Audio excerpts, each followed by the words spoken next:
Hello, my name is Audrey Angel, and I'm going to go through a wayfinding exercise.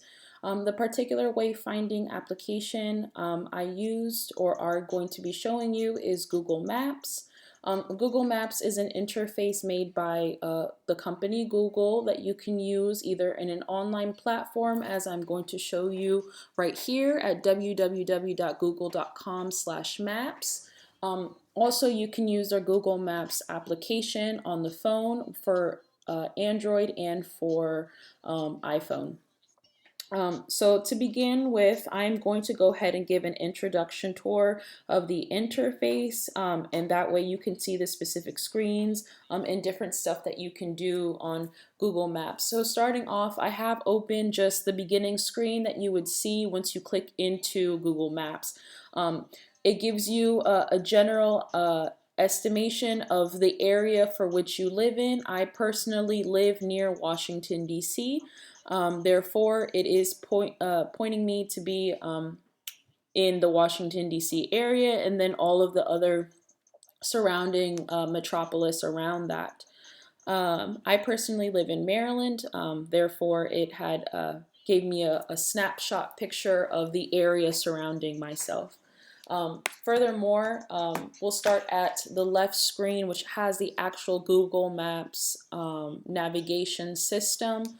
Within this navigation is the search bar right here, which you can use to type in any different types of locations in order to see that. It also has the ability to go straight in and go to directions. Within the directions tab, it shows you two different search bars where you can choose a starting point location and then an ending destination. You can also at that time set your home location, your work location, and then just pinpoint where your particular location is on the map. Going back to our bar on the side, if you click the little two arrow tabs, it'll take you to a full Google Maps menu. Within the menu, you have the ability to look at a satellite location of where you are, what different geographical terrain is going on. Also, look at some roading, a traffic ability to see what's going on in live traffic, which is also another option that you have on the menu bar. So if you click on traffic, it also shows you the different types of traffic. For example, here in red, it means that there is a lot of traffic. Here, medium traffic, and then the green is fast traffic, which is also in a small legend at the bottom of the page, which you can either also have the option to look at the typical traffic as well as the live traffic, and then you can choose the days such as Sunday, Monday, Tuesday, and then the time frame for which you want to check. So for this particular one, let's say Wednesday at 12 p.m. what the traffic will look like in the area for which I'm living in. So as you can see, the traffic around Wednesday at 12 p.m. is now visible to us in this system. And then your original choices of interface, such as seeing it in satellite view, and then also the type of transit that you're using, is still saved onto the page. Going back to the menu, you can unclick from anything that you don't want to see anymore, and it'll take you back to the original interface for which you started. Again, going back into the menu bar on the side, it talks about different types of vehicles or different types of travel that you can use. Excuse me. For one, you can also see bicycle routes and the different ones that you can take if you prefer that method of transportation. It also has the ability for you to see the different types of terrain that are in the area, such as mostly topography and whatnot. Going forward, we're going to just unclick from that, go back into the menu. You also have the ability to see different notifications that you would have on your Google account. These notifications, you have the idea to either review and share photos of places that you visited, and receive any other notifications from anybody that has your Google profile. I personally do have a Google profile, and as you can see, my Google account little Avi is up at the top right, as well as a little notification icon, and as well as the regular Google menu, which you can also scroll down, and it has a variety of different Google services that are provided to you if you create an account with them. Going forward, you can also have the options to make contributions, add a timeline of events or timeline of things that you would like to do, share maps, and also print any maps or directions that you have on here. So before, most the interfaces of navigation were only in an online computer platform, and before you would have to print out those directions in order for you to physically have them while you're driving. So Google Maps still does give those people that prefer that method the ability to print any type of navigation that they need. Going forward, it also has the option to change your language, any tips and tricks that they'd like to give you, a way to get help, and other miscellaneous types of options right here in the menu bar. So going back in, I am going to begin by typing in a location. I already have one waiting for us. So as today, I'm going to choose to go to the Aldi food market in the area that I'm in, and show you a little bit about what happens when you type in a certain location in. So as you can see right here, I typed in Aldi. It gives you a variety of different information once you open up in a little sidebar. It gives you, of course, a picture of the actual market itself. It gives you a review and the name, and also tells you what type of location that it is. It also gives you the options to right now go right into directions. But before we get there, I just want to show what other types of interactions that you can tend to see on Google Maps. You have the option to save this location, and that will be saved to your favorites bar, which I will show you in a little bit. You also have the options to see what is nearby the store. You have the option also to send all of this information to your cell phone just in case you are on the go and cannot take your computer with you. Also, you have the option to share just in case you are meeting somebody else or somebody else was asking for this information. It goes into also have a small description of what kind of store that this is and what they do. And also all of their contact information and hours of operation.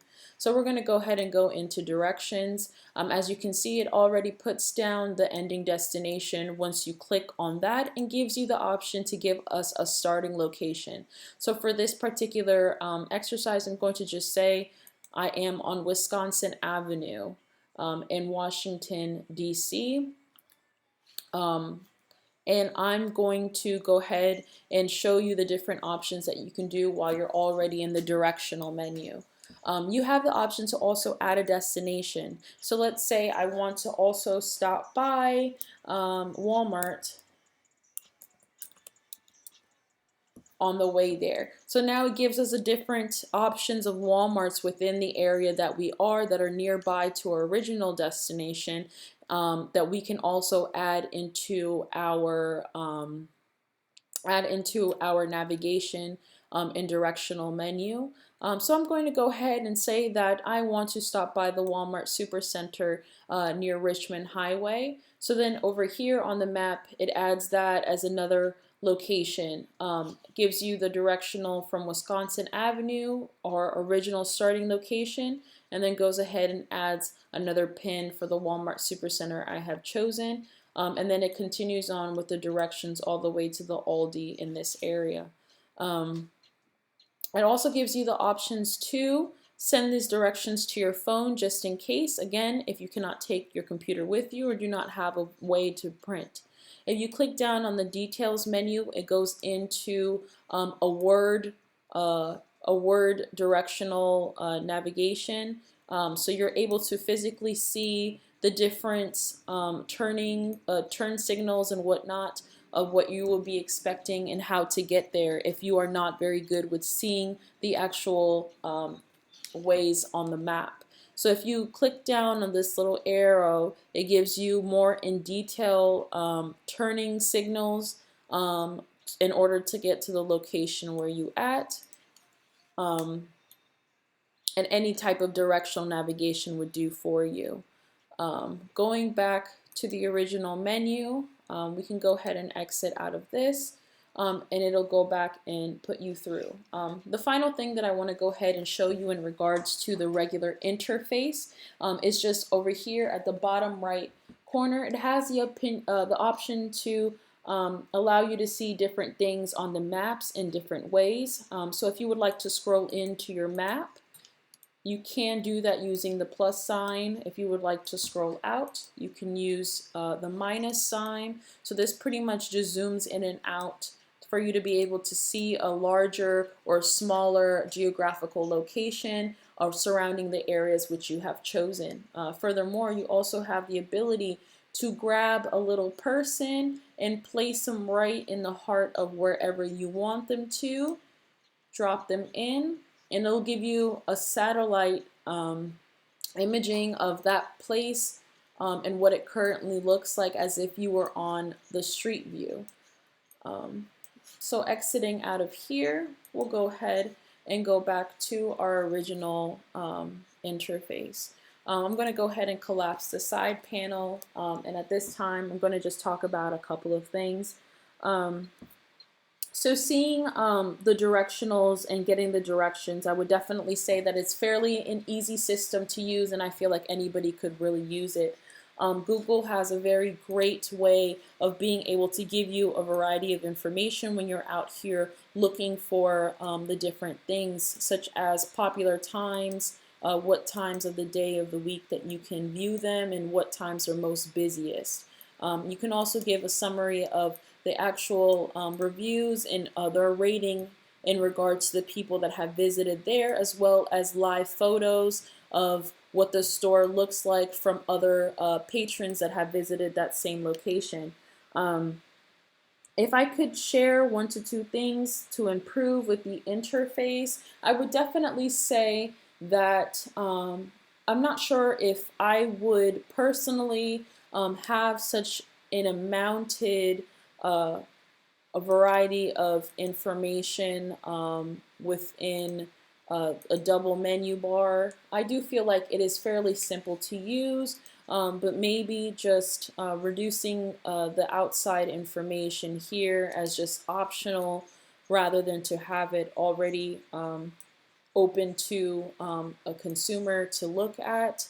The second thing I would definitely try to change a little bit about the Google Maps interface is probably the options or not to take different transits within the area, and to actually be able to go in and see the different types of destinations and the different types of transit available to myself in the area, by actually being able to buy tickets or see the different times that are available. Other than that, I feel like Google Maps and Google in general has a very great way of making these interactions for consumers. They obviously know what their consumers are looking for. They have made it a very technical savvy type of interface. And overall, I would say that the experience is a very good one. If I was to give it some sort of rating, I would definitely give Google Maps an 8 out of 10, 10 being the highest. I feel finally, just to close out and conclude my video, I would definitely say that the design choices made by the designers that most felt like I was being helped was definitely the ability to always have the directional link or the directional icon on every single screen that we saw. So having that ability to be able to always go ahead and go in no matter what we do, and have the options to go ahead and go into directional is something great and awesome. The second thing I would have to say is the ability to see other locations and other businesses around the area. So just in case you were deciding that you wanted to go to this particular place, or you had to, and then you also can pick up lunch on the way, and then it goes ahead and adds that into your directional menu on the sidebar. So apart from that, I hope that you enjoyed this video, that I was able to explain a little bit about the overall interface of Google Maps, and also a general explanation of why I found the application or website very easy to use. And other than that, thanks.